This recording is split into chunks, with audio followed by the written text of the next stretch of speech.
Assalamualaikum warahmatullahi wabarakatuh. Allahumma sholli ala sayyidina Muhammad wa ala ali sayyidina Muhammad. Asyhadu an la ilaha illallah wa asyhadu anna Muhammadar Rasulullah. Bismillahirrahmanirrahim. Rabbis shrahli sadri wa yassirli amri wahlul 'uqdatam min lisani yafqahu qawli. Amin. Perkenalkan, nama saya Nisrin Nasution. Saya perwakilan dari kelompok 11 Seminar Pembelajaran. Dalam kelompok kami terbagi menjadi 4 orang. Yang pertama saya sendiri, Yeni Suryani Nasution, Noni Kemala Pausiah, dan yang ketiga Heni Arlin dari Mente, dan yang keempat Sri Wahyuni Sipahuta. Baiklah, di sini saya akan menjabarkan artikel kami yang berjudul Literasi COVID-19 dalam Masyarakat Umum. Di sini yang pertama saya akan menjelaskan apa itu pengertian COVID-19. COVID-19 ini adalah penyakit menular yang diakibatkan infeksi virus coronavirus jenis baru. Penyakit ini diketahui muncul pertama kali di kota Wuhan ataupun Cina pada Desember 2019. COVID-19 ini merupakan penyakit pernapasan akibat yang menjadi pandemik global yang disebabkan oleh novel coronavirus. Infeksi COVID-19 ini menyebabkan kematian yang cukup tinggi di berbagai negara. Dalam upaya pencegahan penularan COVID-19 yang semakin meluas, pemerintah menghimbau kepada seluruh lapisan masyarakat untuk melakukan berbagai pencegahan seperti melakukan physical distancing. Yang kedua, saya akan menjelaskan tanda dan gejala COVID-19. Gejala COVID-19 antara lain demam, batuk kering, dan sesak napas. Beberapa pasien mengalami gejala mirip pilek dan mengalami nyeri pada tenggorokan dan diare. Beberapa orang terinfeksi tidak menunjukkan gejala, merasa sehat, sebagian dapat pulih dengan sendirinya, sedangkan sebagiannya lagi mengalami pemburukan kondisi sehingga mengalami kesulitan bernapas dan perlu dirawat di rumah sakit. Yang ketiga, saya akan menjelaskan cara penularan COVID-19 ini. Cara COVID-19 dapat menular dari orang yang terinfeksi kepada orang lain di sekitarnya melalui terkontaminasi percikan batuk dan bersin penderita COVID-19. Orang lain menyentuh benda-benda terkontaminasi tersebut lalu menyentuh mata, hidung, dan mulut. Mereka dapat menularkan penyakit. Virus penyebab COVID-19 ini dapat bertahan di udara sekitar 1 jam, sedangkan permukaan benda-benda dapat bertahan selama beberapa jam di permukaan bahan plastik dan besi. Tahan karat virus dapat bertahan hingga 72 jam. Yang keempat, saya akan menjelaskan cara pencegahan COVID-19. Yang pertama, sering mencuci tangan menggunakan sabun dan air mengalir. Yang kedua, jaga jarak dengan orang lain minimal 1 meter. Yang ketiga, hindari penyentuhan mata, hidung, mulut sebelum memastikan tangan apa sudah bersih. Yang keempat, jangan keluar rumah jika tidak ada yang perlu. Dan yang kelima, saya akan menjelaskan literasi COVID-19 bagi masyarakat umum. Selama masa pandemi COVID-19 ini, banyak sekali masyarakat yang tidak diperbolehkan untuk melakukan aktivitas di luar rumah. Masyarakat dihimbau untuk selalu di rumah. Tidak hanya masyarakat umum, para siswa, pelajar, mahasiswa juga tidak diperbolehkan untuk melakukan aktivitas belajar mengajar secara bertatap muka. Telah kita ketahui bahwa tingkat penularan COVID-19 di Indonesia ini semakin meningkat, maka dari itu pemerintah mengeluarkan peraturan kepada masyarakat untuk berdiam diri di rumah. Yang keenam, saya akan menjelaskan literasi COVID-19 bagi orang tua. Tugas orang tua ini memang dalam keluarga yang pertama adalah utama memberikan bekal kepada anak dengan kemampuan berpikir kritis, kreatif, kolaboratif, memecahkan masalah ataupun problem solving, serta berkomunikasi yang baik. Saat ini adalah ujian bagi banyak orang tua yang bisa menumpukan kepercayaan sepenuhnya dalam hal pendidikan anak kepada pihak.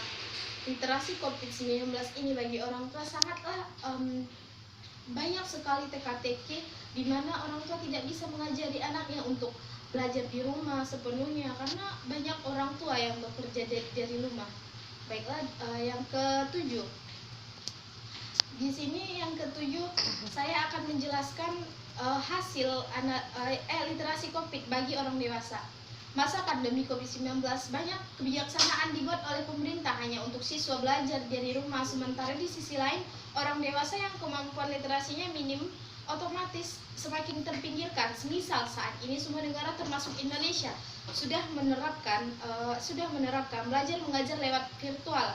Siswa belajar melalui sekolah virtual dan diseminasi bahan ajar melalui TV, radio, atau ruang terbuka lainnya. Namun untuk program literasi orang dewasa, Sahbas menyebutkan tidak banyak mendapatkan perhatian, padahal masyarakat yang tidak memiliki kemampuan literasi dasar ini paling berdampak pada masa pandemi COVID-19. Mereka tidak hanya kehilangan mata pencarian, tapi juga kehilangan pemahaman dasar mereka dikarenakan kondisi krisis dan hidup pada masa pandemi COVID-19 ini sangatlah susah oleh baik itu pelajaran, mata pencarian. Di sini saya akan membahas tentang hasil analisis kami literasi COVID-19 dalam masyarakat umum di Panyabungan, Mandailing, Natal. Di sini penelitian ini kami mulai tanggal 29 Oktober 2020 dengan cara observasi dan wawancara. Objek penelitian yang kami lakukan adalah kepada dewasa, anak-anak, dan orang tua. Data yang diperoleh dalam penelitian ini diambil dengan data dari 3 desa. Karena penelitian dilakukan di masa pandemi, di sini saya akan menjelaskan objek penelitian. Yang pertama, saya mengambil responden ataupun wawancara saya yang pertama Gila Rizky, Yahya Anzani, dan Muhammad Ilham. Yang 3 ini mereka beralamat di Jalan Bermula Panyabungan. Yang keempat ada Ulpah, Nurul, dan Abdul Muas yang beralamat di Desa Sipaga-Paga. Yang ke-7, ke-8 dari Desa Manyabungan. Anak-anak yang dijadikan objek penelitian diambil dari umur-umur yang berbeda untuk mendapatkan informasi sesuai dengan apa yang kami butuhkan, yakni dari anak-anak sampai dewasa. Dari hasil yang kami wawancarai, literasi mereka terhadap COVID-19 sangat berbahaya dan kita harus mencegah dan wajib mengikuti protokol kesehatan dan selalu menjaga kesehatan kita dan keluarga agar tidak terkena wabah ini, karena menurut mereka dampak negatif masyarakat lebih banyak daripada positif. Contohnya menurut mereka dampak negatifnya di masyarakat tidak bisa hidup bersosial, mereka tak bisa sekolah, bekerja, sehingga mengurangi penghasilan mereka dan yang masih anak-anak tidak bisa belajar dengan baik. Dan menurut mereka cara pemerintah menangani kasus ini sudah efektif dengan membentuk tim gugus untuk memutus percepatan penyebaran virus COVID-19. Menurut mereka juga sosialisasi dari pemerintah masih kurang kepada masyarakat tentang dampak COVID-19. Dari 2 responden saya yang beralamat di Desa Manyabar, Suhail Alkurni dan Supriyadi, pada tabel ini anak dan dewasa diamati anak-anak di usia dewasa dan remaja, di mana menurut mereka literasi COVID-19 ini dalam pandangan mereka sangat membahayakan dan merugikan, karena menurut dewasa membuat mata pencarian susah dan tidak bisa dengan leluasa pergi kemana saja mencari pekerjaan.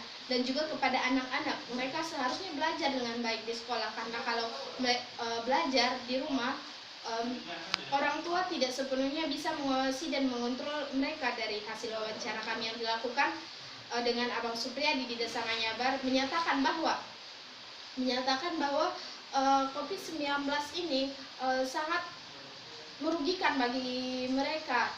Mereka tidak bisa bersosialisasi di masyarakat, mereka tidak bisa keluar rumah, harus menggunakan masker. Sedangkan yang anak-anak, mereka tidak bisa belajar dengan efektif, mereka tidak bisa belajar dengan baik. Yang hasil dari tabel kedua yaitu hasil analisis literasi COVID-19 bagi masyarakat umum di Jalan Bermula Panyabungan. Saya mengambil 3 responden. Yang pertama Gila Rizky, Yahya Ansari, dan Muhammad Ilham. Mereka semua sudah bekerja. Mereka berpendapat bahwa COVID-19 ini sangatlah merugikan diri mereka sendiri dan termasuk orang tua mereka, karena mengalami perkembangan yang sangat tidak baik dari hasil yang kami wawancarai.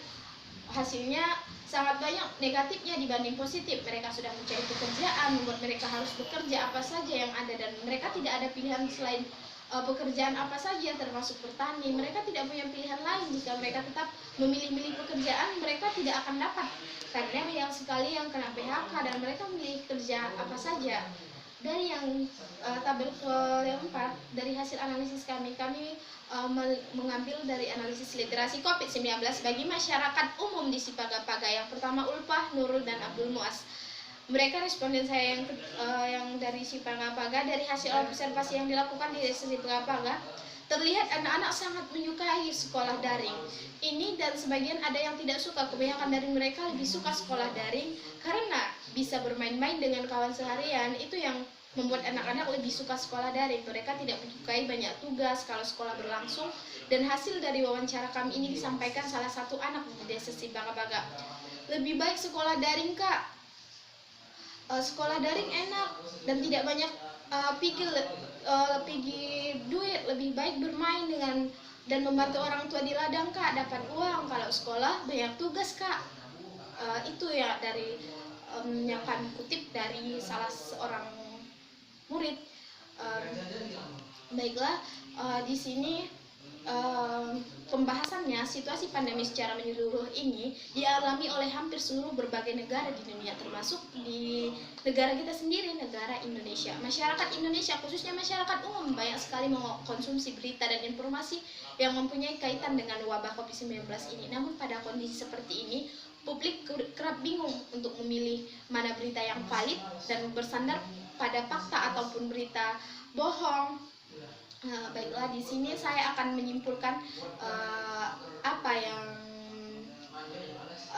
dari artikel kami. Saya akan menyimpulkan yang pertama, COVID-19 ini sangat banyak merugikan masyarakat, termasuk seluruh masyarakat Indonesia. Yang kedua, menurut responden saya, dalam bentuk merugikan itu dari berbagai pihak, baik itu sekolah, pekerjaan, pedagang, semua banyak ruginya, dan